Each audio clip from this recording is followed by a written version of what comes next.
Hello, everyone. I'm Curtis Sumpter. Welcome to another edition of Blue Blood on the Main Line.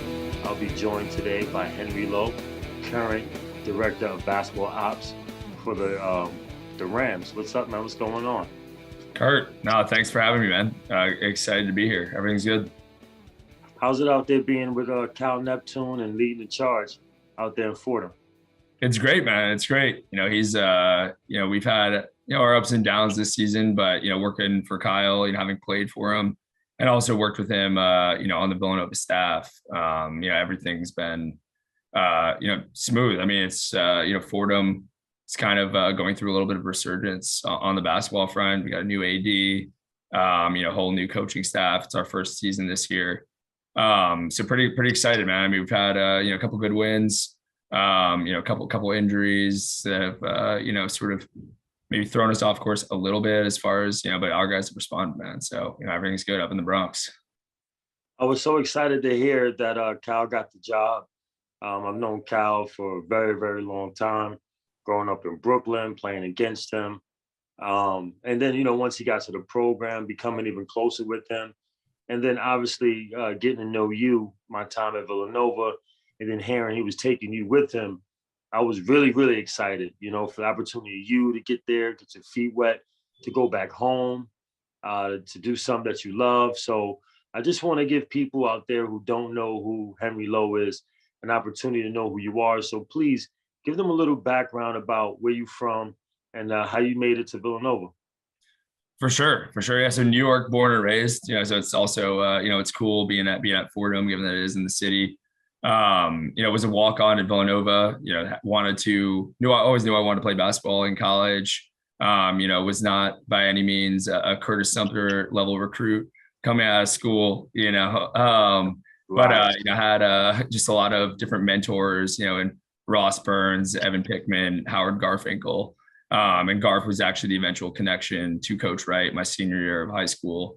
They talked to me about just being a walk-on at Villanova, what it would be like, and sort of the grind, so to speak, of what it would be. And I honestly sort of the idea of playing at Villanova, coming from a small private school, I went to a school called Dalton here on the Upper East Side. And it was, not athletics were not the main thing at the school, to say the least. It was a high-powered academic school, which so it was sort of unique. I was unique, at least in terms of not a lot of kids didn't even play college sports coming out of school, so was lucky enough to be given the position, the opportunity to come in as a preferred walk-on, with Patrick Farrell, who was a preferred walk-on with me in my class, and then Ryan Archidiakono and Daniel Ochefu.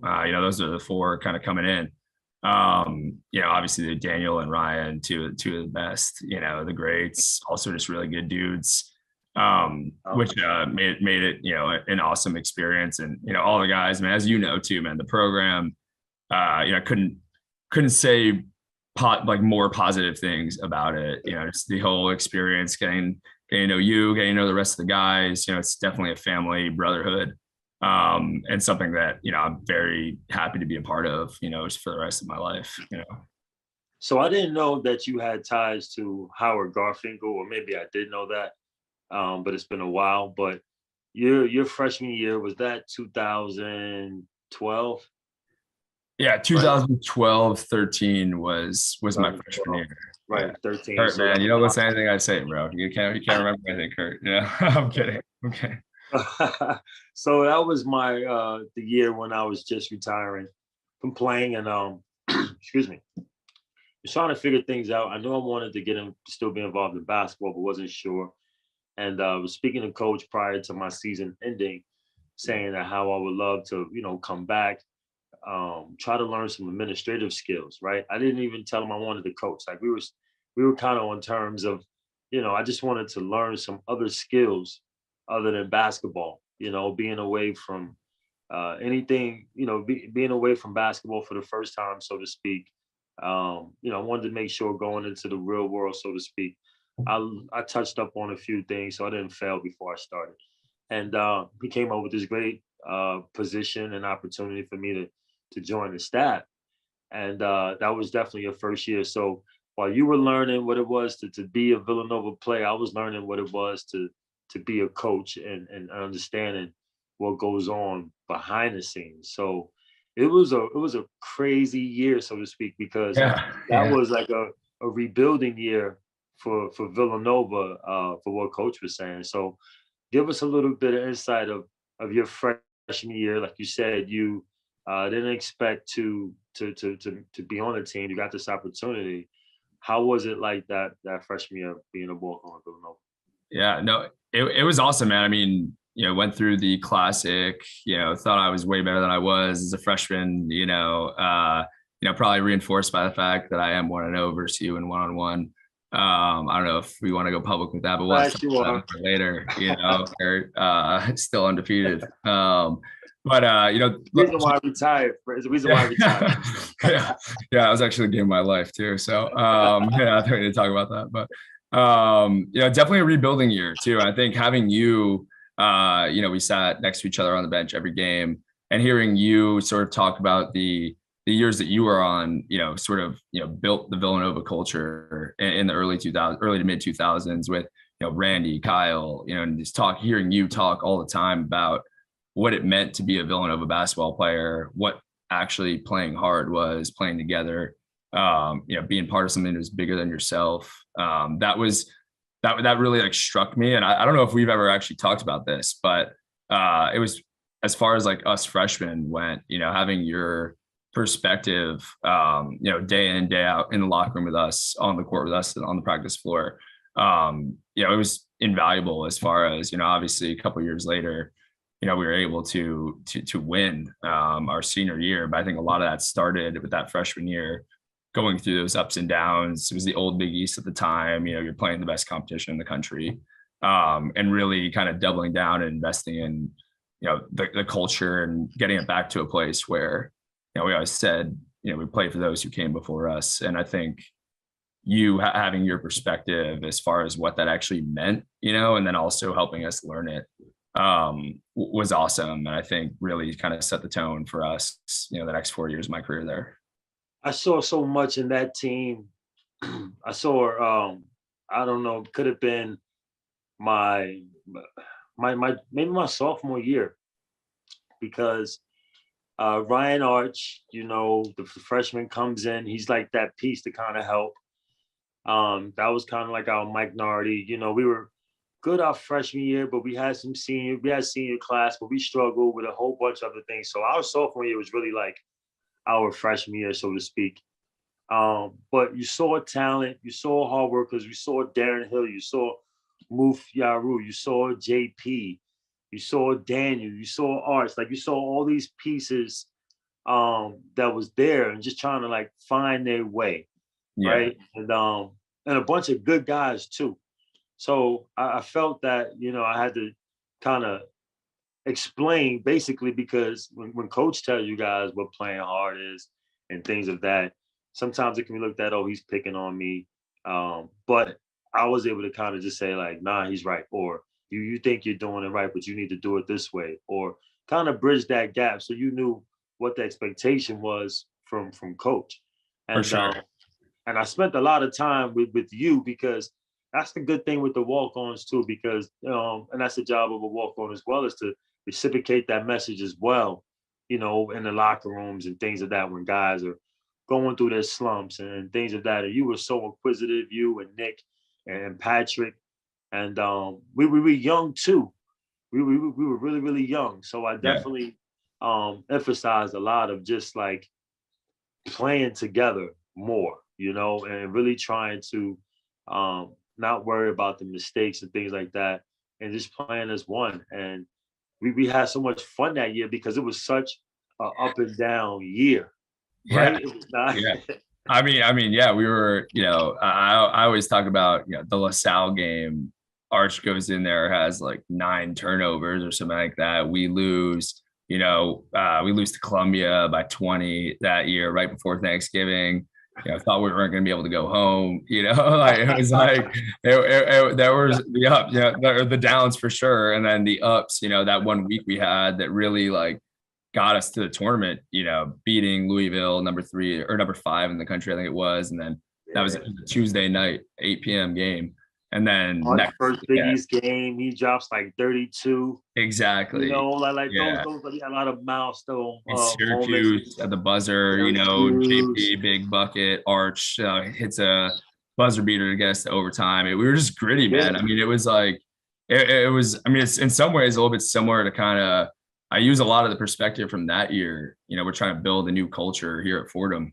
And there's a lot of similarities too. We got guys that are buying in that are, don't quite fully get or haven't matured into their games just yet, but Right. you can see that the camaraderie, the buy-in, the sort of, just toughness, mental resilience that it takes to actually, become a really, really good team, and it's been exciting to see. I draw a lot. I talk about that all the time, even with our staff now. I use that as an example because, just everything that year was, as much as it was kind of built prior, leading up to the Final Four in 2009 with your crew, the guys that you played with, but, had that little dip. And then it was kind of, we were kind of almost starting fresh in some ways and kind of figuring out what we could take from the old, and kind of like also, bring, our own little takes on it and improve it. So it was unique, man. I mean, that year was crazy. I mean, even from my role too, you mentioned, I mean, it was as a walk-on at Villanova, I always talk about it as more of a job, more than, a basketball player. People are always like, oh, it's so cool you play basketball. Like, yeah, but it was more about, it wasn't about me, or if you're a walk-on there, it's not about you and your goals basketball wise anymore. It's about, how can I help this organization, this team win? What do I need to do? And it's funny, you used to always talk about Ross Condon, for me, confidence wise too, your leadership and guidance, like you really kind of told me what it needed to be and used Ross as the example all the time. I didn't know Ross at the time when I was 18, but I met him actually recently in person for the first time, probably 6 months ago ish. I think, I work with Keith Urgo now, who is former Villanova guy. Yeah, Penn State. They were together, there prior to Fordham. And I've gotten to know Ross very well now, and it's funny. I don't say this to him, but I always think back to like the different stories I heard from you about him. It's and you were spot on. I mean, great guy, ultimate buy-in, and not scared. And that's the thing, like not scared. You might get 2 minutes in the game, you might get 4 minutes in the game, you might get 1 minute in the game, but it's not your time to go out there and try to show, hey, I'm in the game. We understand everyone's cheering your name, want you to do good, and even your teammates want you to do good. Whoever your teammates want the best, whatever it may be, but you come out there and you do the things that is needed for the team, doing the things what coach wants to do, and the respect and love you get, is amazing. Ross would do it, and had opportunity to play some games and played well. And again, it was great for the confidence. It was great for the team, the morale, because we want to see those guys, because we understand how tough it is to be a walk-on. At the end of the day, we're all competitors. We're all ball players. All ball players. At the end of the day, I don't care. Our past may be different, but we started out as ball players. So we want to get out there and play. So the respect between the guys that are out there, towards the guys who don't get the opportunities is there for a fact. And I'm glad that we have those good guys like you who come there and continue to help the program grow in all facets. For sure, man. No, it's speaking to the competitive, or being the competitor too, is unique, or it's a unique role, I should say. You go in, whatever, quote unquote, scrub time, or, final couple minutes in a blowout, win, hopefully, at least, but really coming into practice every day, you knew that it was, not about, it's never about, you and your development. It's about getting the team better. But at the same time, you get thrown into practice, you're also expected to, push the guys as far as like your play, and that was also, you helped me a lot learning the balance between that. How can you be, sort of the player coach on the sideline, help guys like a Javon, James Bell, sort of reinforce coach's message. But then when you go in, take that hat off, put a different hat on, and put the player hat on again, and, really compete and push guys in that way. That was something as a freshman, it wasn't necessarily easy to do, or difficult Right. to You got to learn earn your at that time. respect. You got to Exactly, earn your exactly. respect.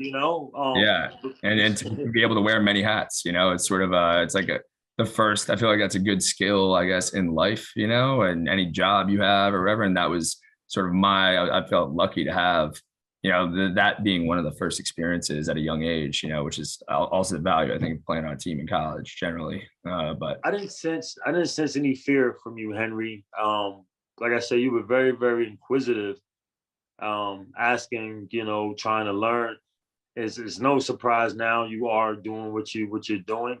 So, and again, like you said, being a freshman, coming there and then trying to tell a senior when they coming off to the sideline who's frustrated, hearing it from, coach or myself or, yeah, at the time, Coach Lang or Coach Chill or whoever it may be.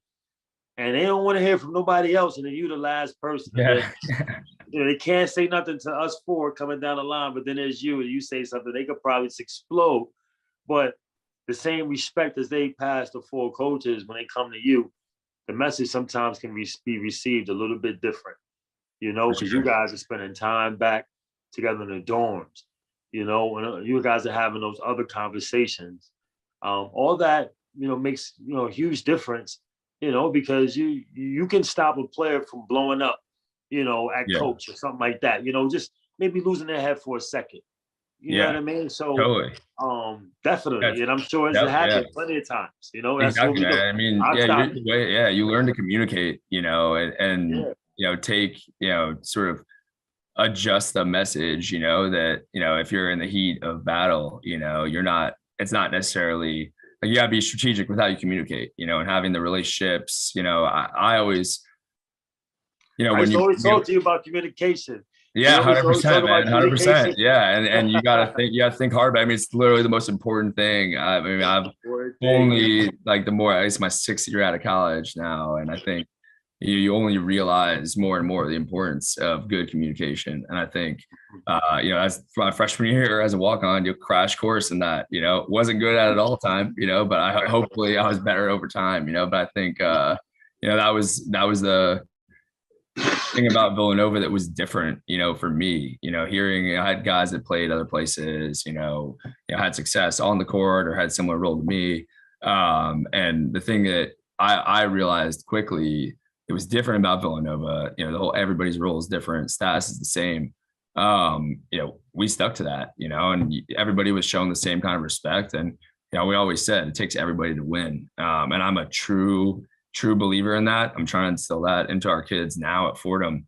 And it's tough when you're, an 18 to 22-year-old doesn't really have perspective, but when you really do get guys and you're just on them every day and they buy into that, it's really kind of what can kind of separate you from another talented team or even more talented team is that, that buy-in to what the team's all about, respect for everybody in the organization, because it truly does take everybody.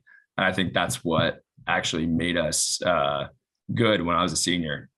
Everybody was bought in, everybody respected it. Like each player, manager, genuinely and authentically, which I think enabled us really to end up winning the national championship. That was a hell of a journey, and a lot of work went into it. But I think that was the foundation for all of that. Let me tell you guys a little bit about our partners over at BetRivers Sportsbook. If you haven't signed up yet with BetRivers, now's the time because they are offering a $250 match bonus for your first deposit.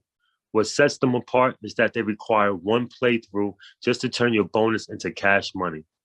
With their new Rush Pay instant approval, withdrawing your winnings is safer, more secure, and more reliable. With conference play starting up, get in on the action by going to betrivers.com today or by downloading the BetRivers iOS app. Must be 21 years or older. If you have a gambling problem, please call 1-800-GAMBLE.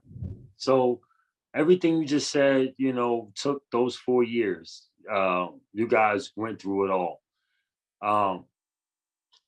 Freshman year, rough up and down season. We lose to North Carolina. I thought we were going to win that game. It was such a close game. Yeah, yeah. I thought we was going to pull it out, but we fell short. Sophomore year, You guys lose to NC State. UConn. Yeah, NC State was my junior year. UConn, All we right, lost to second UConn. round to Yeah, Shabazz, UConn. and Yeah, that all that right, ended up UConn winning. Yeah, for that. Then your junior year, you right, you guys lose to NC State. I was watching that yeah, game. I was in California watching that game. But how ironic, your senior year, you're back against UNC. yeah, You know what I yeah. mean? Like, It's funny, so, man. Yeah, it started off with up and down year. We didn't even think we were going to make the tournament. We barely got in. yeah. Barely Snuck got in in. 9 seed. Yeah. I mean, I remember we have all the selection Sunday and stuff now. Everybody's there. I remember when it was just us in the donors lounge, like fingers crossed, like 60 teams that we picked, and we're like snuck in, it's Back to the old days. That's like my time. Right? yeah, yeah, Back it's '02. yeah, So you know how the selection show committee, like the girls is right after the guys or however yeah, it was, yeah, whatever. So we would be in the locker room in the pavilion before they built the new one, the smaller one. yeah, And then the girls were really good. They were going to the state tournaments. They would be in the press room. We would hear all the press be there, they screaming and jumping up and down. yeah, We waited for the NIT tournament to start. yeah. So we Oh would hear man. through the walls, Yeah, their yeah, celebration, yeah, and be like, "Oh man, we got to get it together." But it was yeah, like, I don't know if that was strategy, but it yeah, definitely was brought up. Like, you hear that? Like, yeah, we hear yeah, that. yeah. Of I'm course we sure. hear I'm that. sure it was calculated, man. I mean, we know that. Of I mean, course we yeah, hear that. Of course we everything. hear them over Yeah, there man. screaming at the top of their lungs. Yeah, yeah. I mean, yeah. I think Coach Wright's is calculated, man. Maybe that was the thing. I mean, it's Oh no, man. man. But I think it's kind of a good lesson. I think like what I've taken most from my experience in the 4 years, all anybody wants to talk about all the time is national champion, national champions as a senior. That's so cool. And it is for sure, and I'm lucky to be on the staff too for 2018. And but in all of those seasons, 6 seasons of Villanova, the wins are cool, but really the stuff you remember is kind of the battles in summer session, the sort of days that you don't want to have practice, but you still come back and everybody gets on each other's ass. And you still have a good one, and that sort of just like grind for me.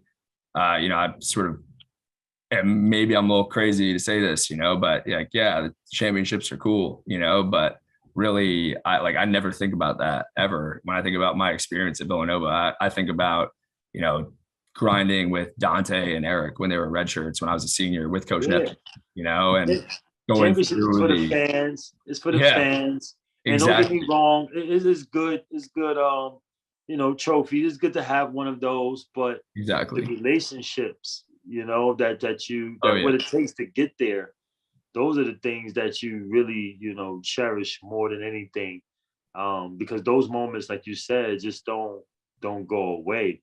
Like you win a championship today, and next week you forget for a second, like what that feeling felt like, maybe for a moment, but you don't forget the 10 years of the grind, Yeah, getting up, yeah. And that's what makes it awesome. travel, like all of that stuff, like that's embedded in you, and it also makes you who you are in some of your other decisions. Those habits you create.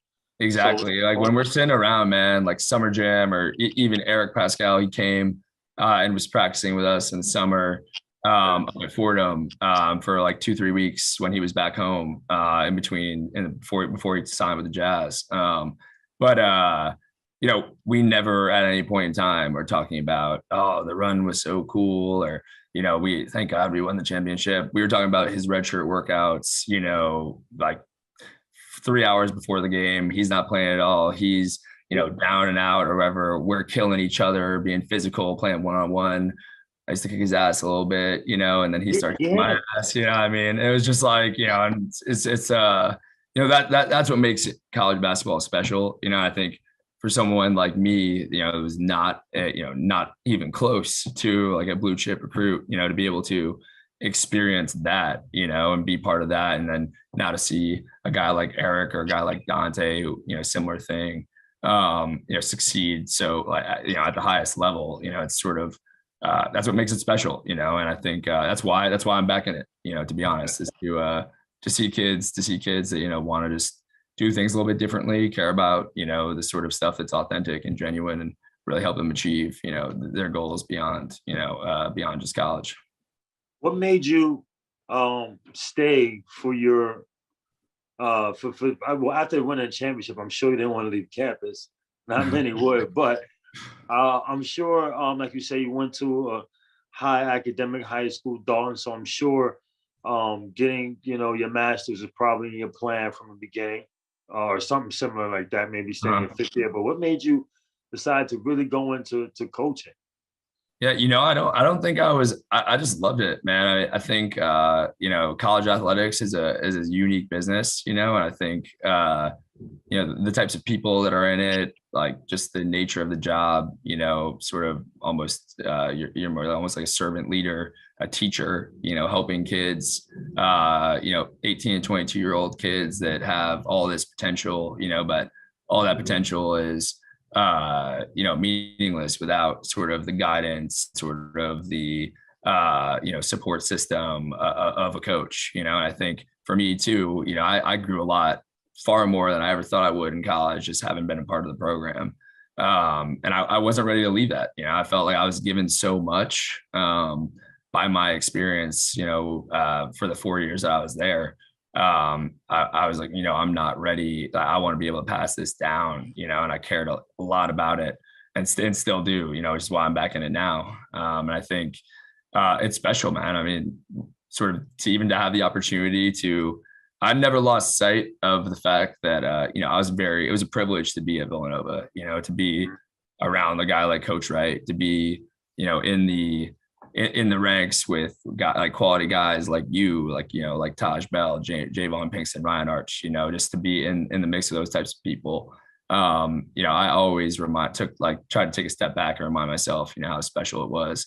And I want to see that continue and kind of see, you know, the guys that, you know, I played with, kind of help them in a different way, different role, you know, but in some ways a very similar role, you know, that I had for the prior 4 years I was there, you know, so I was not ready to give that up yet.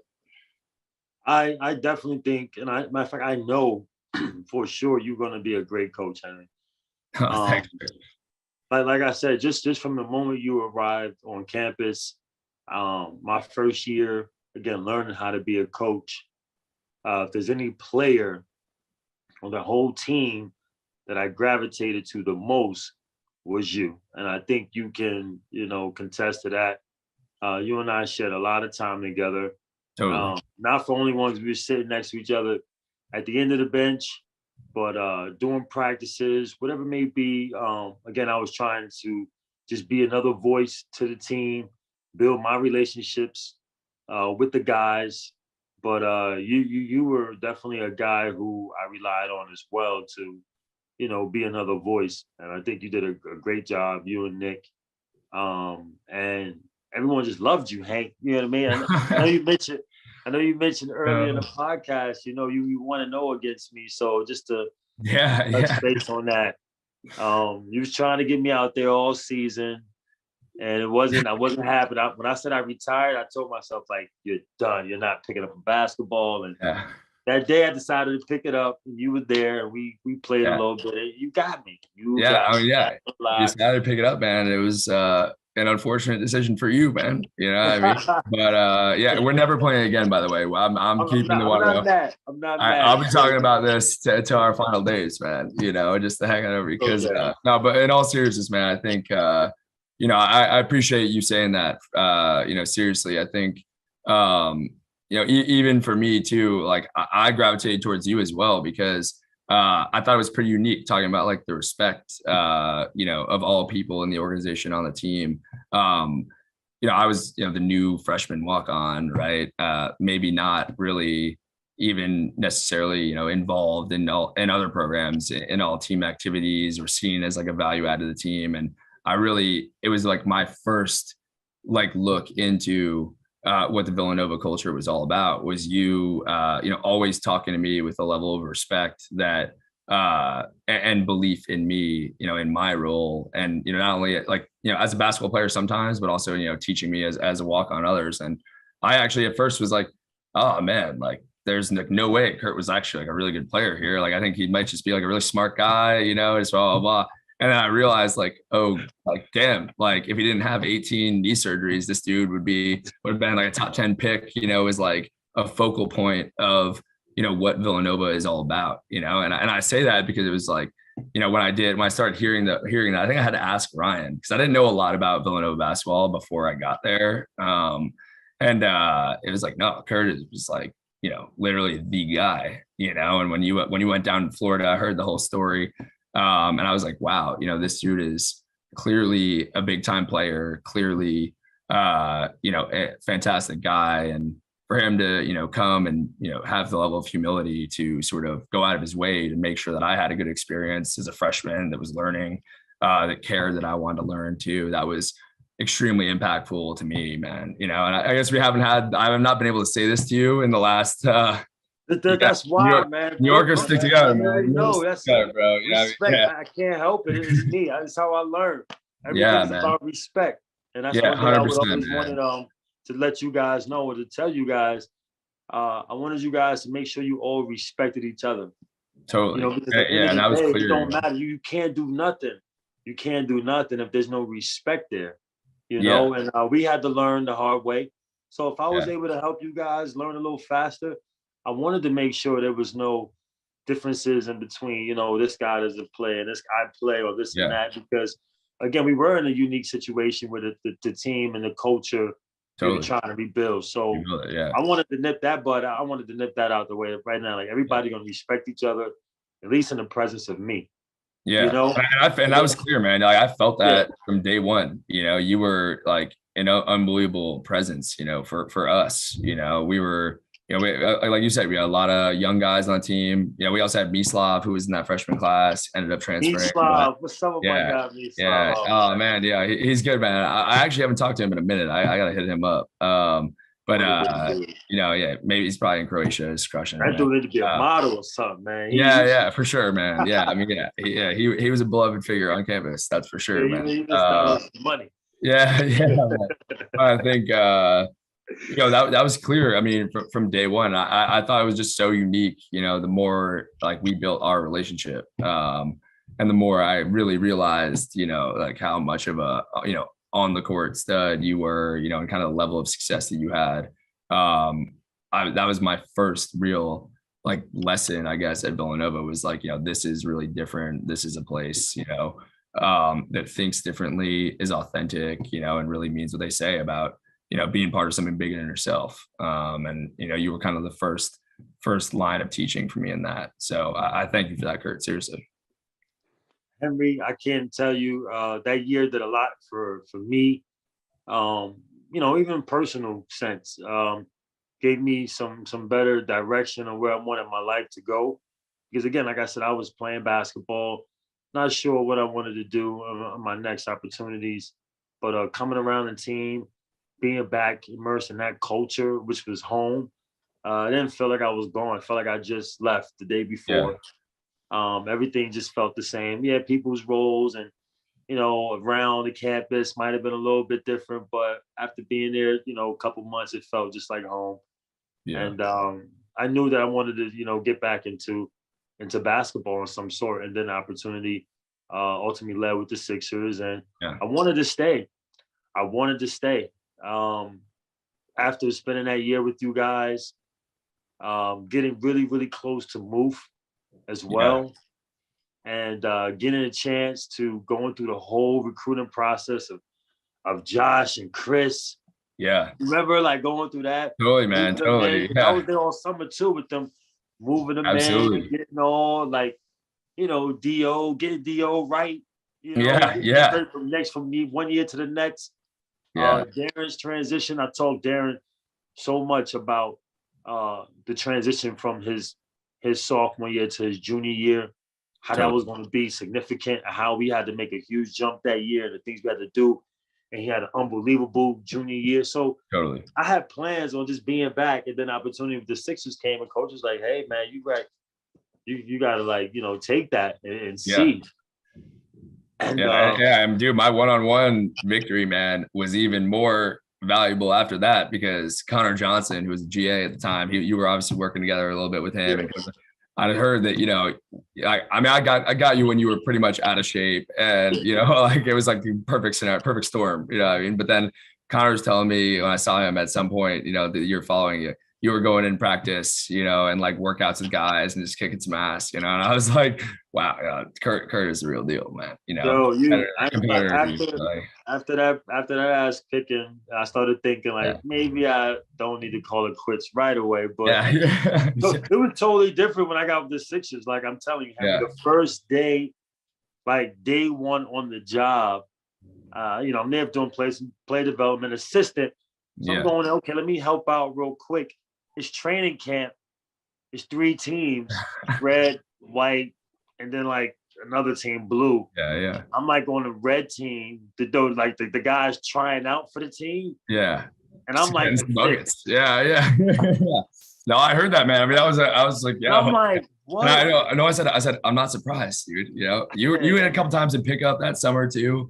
Like you came back to like and played with us, and I was like, damn, like Kurt in shape. I talked a lot of shit, but like, dude, that dude's nice. Like, you know what I mean? Dude, I was, but this is Hank after not playing in like a year and a half. Yeah. Even more impressive. Body. Yeah. Now you got these dudes. The first thing they do is when they see someone who's a coach or they, tag the coach. Everybody want to clear it out on you. Everybody want to clear it out on me. For like 3 hours of training camp, I was just like, you got to be kidding me. I'm looking at the coaches like, dude, I didn't sign a contract to be no punching bag. Right? But it was like kind of just get my feet well. Then I was like, all right, man, now and after doing it for a couple of days and weeks, my body started getting used to it. And I was like, all right, now I'm ready now. And then things started changing. And then it was cool. But that's how I got my respect from those guys. For sure. And that's how I was able to get those guys to want to work with me and be able to work on my craft. I had to first take, endure it a little bit, let those guys, not try to show them up. A couple of times I could have hurt some feelings, but when you're in the business of teaching, balance, man. you're not trying to put nobody down. Exactly. Right. Exactly. Let it happen. And then when it was time to show and have some real experience out there, I tried to do my best without getting hurt. Yeah, man. As much as I could. Yeah. Oh, yeah. Dude, I love it, man. I love it. Yeah, I was not surprised when I was hearing that, man. But I just want to before I let you go, you mentioned briefly about your guys this season, your first year there. You guys are just taking your lumps and bruises, but you're also having some good wins and things like that. Have you had an opportunity by any chance to watch our guys at all back at Nova? I just watched the end of the Providence game last night, actually. Oh, man, that was a great game, wasn't it? Yeah, great game, man. I mean, Colin Gillespie, as we've all seen in his time there, that dude is an absolute assassin, the level of voice, it's classic Villanova basketball right there, man. 40-minute game, we talk about it all the time, and those dudes did that. You can see even with, I think it was Durham that was, just getting some. He was starting to go off a little bit, crowd type, crazy environment there, I actually heard an interview with Cooley earlier in the week about how it was like, there was no tickets, sold out show, and, steely-eyed assassins, out of our guys, one. We got lucky. We got lucky. They dropped the ball on that long pass. But again, the ice in his veins, Colin going to his left, middle of the floor. Oh, that's They don't talk on that pick and roll. Yeah. They both stay with the roll man, and he comes off head on right at the top of the key. Yeah. That's a free throw. That's technique shooting. Yeah, technique shooting for sure, man. That's a set lift right there. Yeah, man. That's throw it down.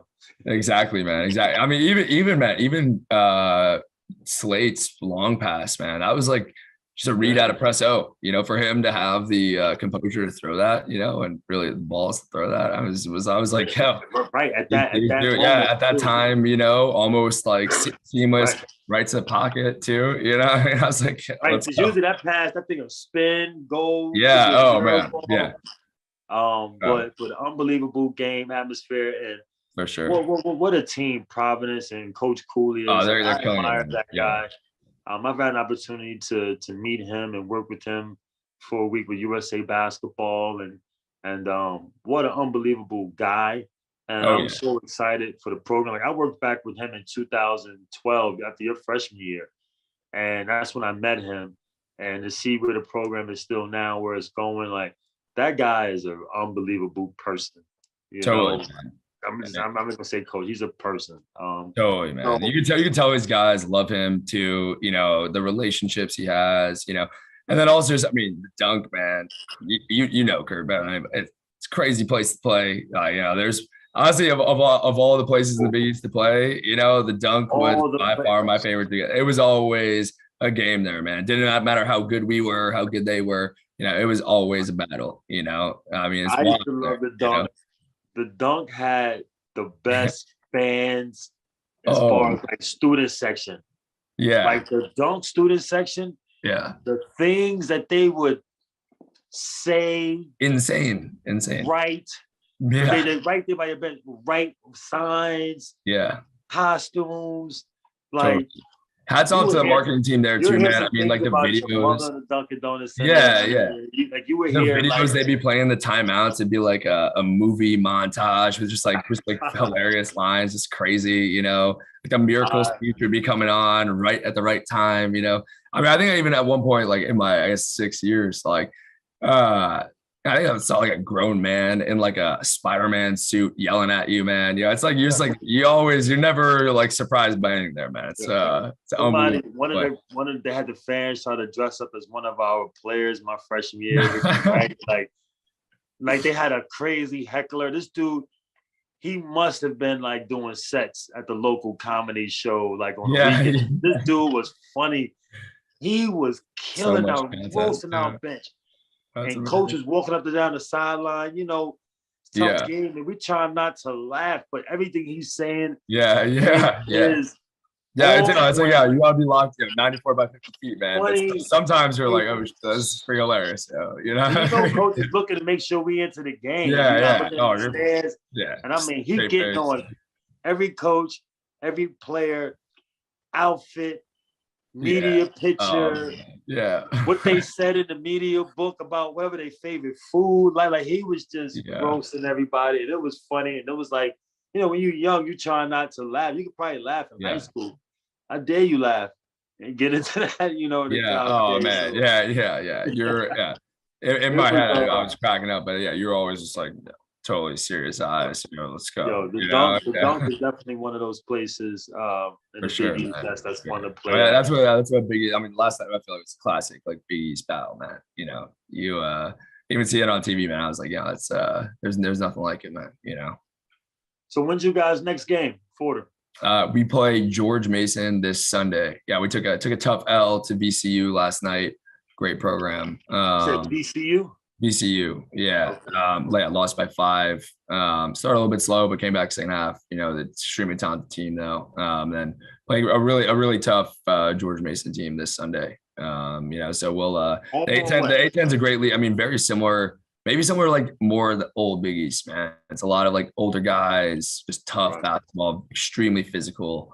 And you know, as a former Villanova guy, you know, we love that. So. You know, we're bringing our own toughness to the table as well, you know. But it's been cool to like have my first experience really in a different league, and see what it's all about. But yeah, A10's no joke, man. I used to get a lot of buckets on that Fordham floor too. So if you ever want to get Bishop Laughlin's finest, man. I mean, Kurt, you have my number, man. I'm open anytime, bro. I mean, just give me a ring, bro. You can come up to Rose Hill. Definitely Fordham Road, man. I love it up there. I do not mind taking a trip up to Fordham Road. So before I let you go, man, I just want to say thanks again for getting on the show. I know you're very, very busy. You guys got a lot going on, but I really, really wanted you on the show, Hank, because you're definitely one of my favorite Villanova players, one of my favorite people. And I wanted to give everybody who don't know who you are an opportunity to know who you are and what you're doing. So thanks again for joining the show. Please, I'm gonna give you 2 things to do before I let you go. Yeah. First thing, you gotta book Kyle for me. You know, I know the head coach. Okay. Good job. You gotta book Kyle for me. Let him know I'm doing the show. And I'd I love to got have you. him meet about 45 minutes, you know, whenever he can. And the second thing is, man, you gotta tell your mom I said hello. She was I one of will. the I will for sure, man. She'll be so happy to hear. You know her, man. She'll be so happy to hear that, Your bro. mom's cool. Your mom's Yeah. really, really cool. Is she still over Yeah. at Columbia or is she done? She's still a Columbia, man. Yeah, it's her. I think she just crossed the 30-year mark, man. You know, so she she's been there forever. She'll never leave. She loves it. Loves her students, loves her patients, man. She's not lost a step at all, man. If anything, she's just taking on more and more. You know, it's I don't know how she does it, man. But seriously, thanks for having me on, man. I see where you get it from. I see where you get it from. Yeah. Cut far from the club, man. I mean, it's obvious, man. It's obvious. So no, please. I appreciate it, man. No, thank you for having me, Kurt. Seriously, you're one of my favorite all time as well, man. I think you really changed my experience of Villanova for the better, man, and really kind of helped me get off on the right foot there. So couldn't appreciate you having me on more. It was easy, man. It was easy, great talking, man. Same to you, Hank. Appreciate you, man. Love you, man. Good luck the rest of the season. Bro. Love you too, bro. What's up, too, bro? All right, man. Later. Go Cats. Go Cats.